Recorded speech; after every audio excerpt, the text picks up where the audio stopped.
just got done talking about the beauty of mindfulness, and that mindfulness is this in the moment, non-judgmental acceptance of whatever is going on, which in theory seems really easy when things are going well and you're surfing and you're not drowning in the waves of life. But sometimes, whether we want it to or not, often we don't want it to, some stressful situation pops up and it just stabs us. It gets to us. It knows how to push our buttons.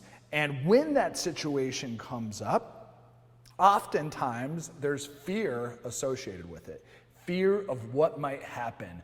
What if I make the wrong decision? What if this person rejects me? What if they laugh at me? What if I don't get this job? What if? We've all been there. And what's so interesting is we often do not answer the what if question. Some stressful situation comes up that causes us concern. We freak ourselves out by all of this what if, but we never actually answer the what if questions until today.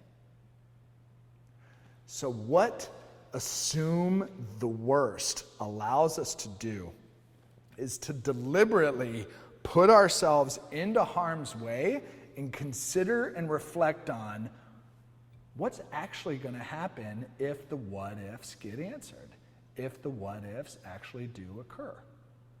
So think about it. If I apply for a job and I don't get it, all right, what if I don't get it? What if I don't get the job? What if I don't get the job? Oh my gosh, I'm freaking out. What if I don't get the job? What if I don't get the job? Okay, answer the question.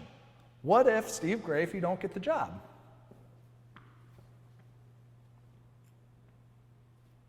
I guess I'd apply for a different one. Bingo. Is it possible that you might also like another job that you would apply for? Yeah, I probably would also like a different job that I would apply for. And do you think like you'd get used to being in that job? Yeah. So you'd be okay? Yeah.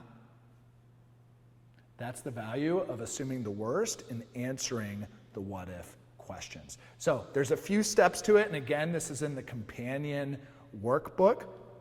Step number one is first off just considering what is this particular stressful situation that you're what ifing all about. What are the what ifs? Okay, identify what are those what ifs. Then ask yourself, what is or are the worst case scenario of it not going the way that you want it to? What's the worst case scenario of that breakup? What's the worst case scenario that you get fired? What's the worst case scenario that you end up not getting the job that you want? What is the terrible consequences of that? Question number 3, what is the likelihood of those consequences actually happening, or that which you fear actually happening? Not very likely. Okay.